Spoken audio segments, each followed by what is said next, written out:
Hello, and I'm happy to be here to share with you our experience, very positive experience with this infusion program. So just a little bit of introduction here. So you see from the bio there, my background is mostly not related to gerontology, to the aging society. So the question is why? How did I get involved in this, right? So so to shorten the story a little bit, I got involved with a UN initiative on responsible management education a few years ago, and it is an initiative that followed the introduction of the Sustainable Development Goals introduced by the UN in the year 2015. So in that introduction, they involved the business as well as business school in the project. And the idea is that business is not just thinking, it is no longer enough to just think about corporate social responsibility, but businesses need to be actively involved in bringing people concerns, planet concerns, and on top of the prosperity to society when they're thinking about how to make money. So that's the background, and based on this background, I developed this subject on social innovation, thinking that we can bring university students into this idea of building business such that we can get everybody to flourish, have a fair chance to flourish in our society. So, so it is about doing well and doing good at the same time. So it's not about we're just giving and giving and giving, but also there is money to be made, there is profit to be made by doing good to the society also. So it is a balanced act between profit making and doing good. And so when the Institute of Active Aging approached me about this infusion exercise, I was really excited. Here, we're facing an aging society, obviously not just in Hong Kong, but especially in the East Asia communities. We are looking at 30%, over 30%, age 65 or above by 2030. So this is very serious problem that we need to face. Our societies, our economies are not built for an aging community. So we need to do something. Businesses also need to do something. And so, so it is an exciting opportunity. And so year 2018, 2019, we worked together with the Institute of Active Aging to plan how we can run this course. So we got involved a couple of NGOs also along the way. Earlier in the video, you saw SubCycle and also Wise at Work. So we brought in 2 NGOs, and also because of the background of this subject, a lot of our students are actually exchange students from Europe. So a lot of Scandinavians, they are very well versed and also have a lot of understanding on sustainable development goals, and so they wanted to take part in this also. And so, so it's sort of like a mixture of infusion of different ages, infusion of different cultures also. We involve around 15 to 20 retirees of our members from the IAA, and so it was very exciting. And the members were actually the first people arriving at the classroom every single time. They were very eager, and it was great experience to get everybody interacting with each other. And in fact, the reason why we brought in the 2 NGOs was to not just get the members and the students to talk to each other in every class, which we did, but also to get them to work on something together. So it is an intergenerational cooperation in action, not just in discussion. So it went pretty well, and I think through the two activities, they got to know each other even better. So a little bit of experience about my observation, a little bit background about the observations. So going into the class, when you tell students about when we told students about how we are getting the aging people into the discussion, how they're to think about business solutions to make happy living and healthy living a reality for the aging society. Echoing what Samson just mentioned, right? A lot of students were thinking, oh, these are people who need help. They thought about decay. They thought about all these sunset, people waiting for them to find something for them. They're lonely people needing company. So that was the initial, I think a lot of students got into the activity with that impression. Now, through the discussion and then later on the activities, very soon we discover, and I got them to write reflections. So I saw in the reflection that they're starting to see a theme there, which is intergeneration communication and intergenerational interaction being a key theme. And so in the projects, a lot of their term projects, a lot of their business proposals turn out to be something built around the idea of intergeneration communication, intergeneration interactions.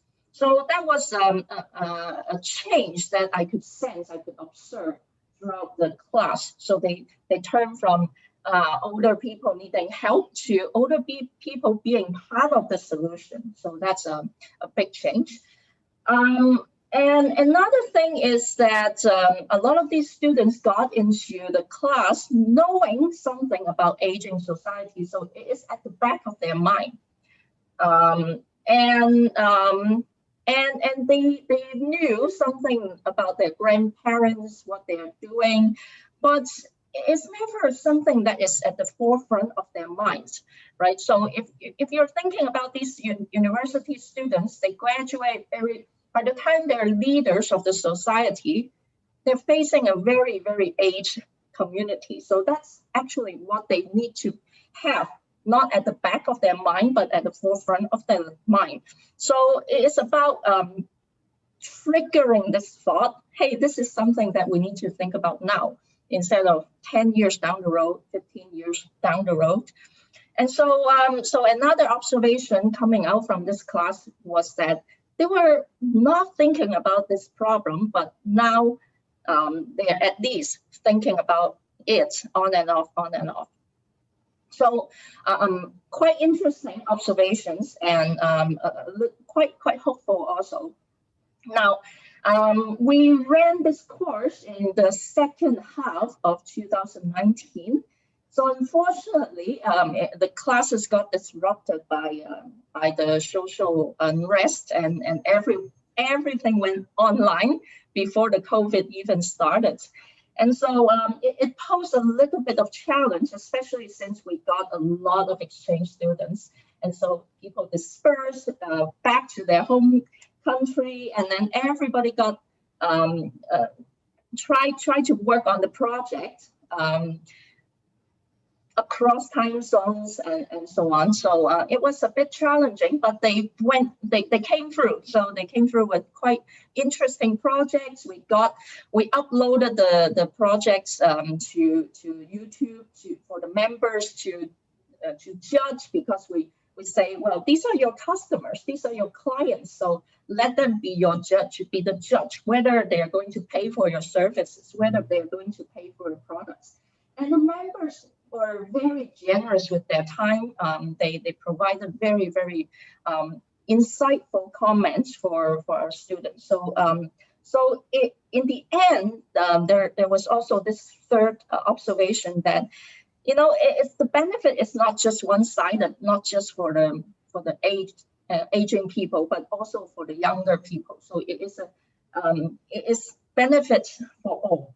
So it is very fruitful semester, but we also see a lot of potential going forward. So speaking of sustainability, right now I'm working on psychological well-being. So this is something that I think will mesh very well with this whole idea of infusion, intergeneration, communication. And so certainly this is something that I will explore, whether there's something we can do with the IAA again, or any of you, if you're interested. I'm open for collaboration. Right, so a lot of potentials ahead, and so I'm very, very grateful for this opportunity provided by IAA, as well as our sponsor, the ZeShan Foundation. So that's my sharing. Thanks very much, Dr. Hui. Now let me introduce our next guest, Dr. Sun Yi. Dr. Sun Yi is currently an assistant professor in the Department of Building and Real Estate, specializing in urban planning and urban studies, with a primary focus on Greater China. His teaching and research interests include urban and regional development, community planning, and older people's environmental experiences and well-being. Professionally, he has been serving the expert panel for planning and design consultancy firms in Greater China and the United Nations Economic and Social Commission for Asia and the Pacific. I know that the activities take place in Dr. Sun's class was like in early 2020. That was when the COVID-19 outbreak, pandemic outbreak just starts. So there are a lot of challenges, and Dr. Sun will share with us how we work it out, and also share with us his experience in this whole process. Dr. Sun, please. Okay, thank you very much, Dr. Bai Sha. So I apologize that I'm not able to change to the virtual background, and I realize it is important to change the computers after these presentations today. So I would like to share some of my 2 cents with regards to my teaching experiences by using this infusion aging initiatives, which I think is quite positive and rewarding. I recall when Anita and Institute of Active Aging approached me about these initiatives, I thought it's quite fantastic, because this is the first time that for planners and for engineers, they have a chance to get close to the community.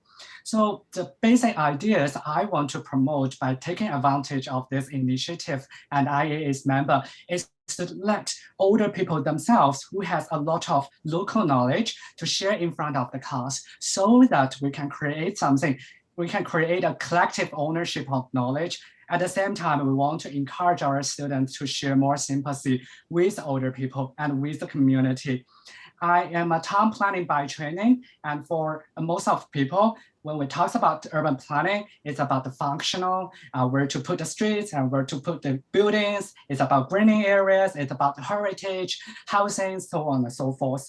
But my thoughts on urban planning was inspired by a book published in 2018 by a UK planner, which is entitled Planning Wellbeing. And this is the first time the planners or the built environment expert start to pay attention to the missing links between the environment and the people. Whatever we build, whatever we design in the built environment actually can have a positive bearings on people's behaviors, mentality, which will ultimately lead to well-being of people, particularly older people. So when I apply these teaching initiatives, I use my planning and development courses. It is a compulsory subject for almost every programs of my department. So we have relatively a large class size of more than 120. So the initial ideas is to have a place audit exercise. In the planning field, we use a lot place audit because local people or community have a lot of experiences which planners should learn from, or which planners should express as well before they draw something on the map. So I want to use this initial idea of place audit and to use it in the classroom. But however, because of the COVID-19 and situations and pandemic, we changed to the online teaching, and therefore we make a minor adjustment of the place audit. And I try to do a virtual place audit by inviting the members from Institute of Active Aging. I'm quite grateful to their actually very active participations. They are given tasks and they will do a place audit based on their own community. So when we talk about place audit, there will be 4 criteria. The first one is sociability, whether the places is able to create social interactions, comfort and images, access and linkages, user activities. You will see that these 4 domains of placemaking revolving quite close to everyday life routines of older people. And it's quite related to the age-friendly cities initiatives. So after older people do their place audit exercise, they will prepare some of the slides, and I will invite them to join the virtual class in the age-friendly city theme, a thematic session for the planning development subject. And older people is able to bring their own understandings, appreciations, knowledge, and senses about the community using their own perceptions, their multiple senses, what they see, what they smell, what they look, what they feel, and so on and so forth. And I'm happy to hear from the students that the outcomes can be quite positive. And some students comment that this is the first time for engineers, planners, which seem to be a little bit far away from the community, to learn about community and to know better about the community. And I think this initiative is quite rewarding in terms of its alliance with the age-friendly cities initiatives, as well as the new urban agenda initiatives proposed by United Nations in 2018, which argues no one should be left behind when we enjoy the benefit of the cities and urbanisms. So I understand that my time is limited, so I would like to make a very quick wrap up. So I think because of the support from the Institute of Active Aging and our partner ZeShan Foundation, I'm able to bring students a little bit closer to the community and be a little bit grounded, oriented to what is happening in our community. In Hong Kong, we witness a dramatic trend of double aging, where there is aging population, where is aging community as well. And I think thanks to these initiatives, we are all able to nurture our future generations to be more sympathetic with our community, with love, with care, and with responsibility. Okay, thank you very much.